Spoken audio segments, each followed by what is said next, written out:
Hello, good night. This is CNN and my name is Moises. Hello, good night. My name is Gustavo. Hello, good night. My name is Maria Eduarda. This project is about deforestation. What is desflorestation?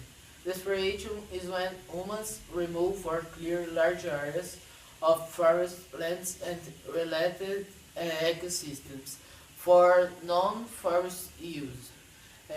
There include daring for farming, purpose, ranching, and urban use. Forest degradation can occur um, should always slowly or rapidly. Can be by human action or by climate change. Can also be caused by poor infrastructure. Consequences.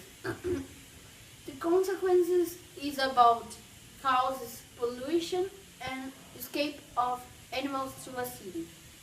Causes pollution is a escape of animals to a city.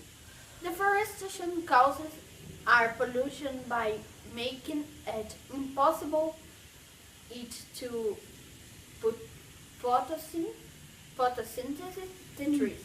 Many types of deforestation is caused by burning and by the human. If done burning, many animals die and flee to the city.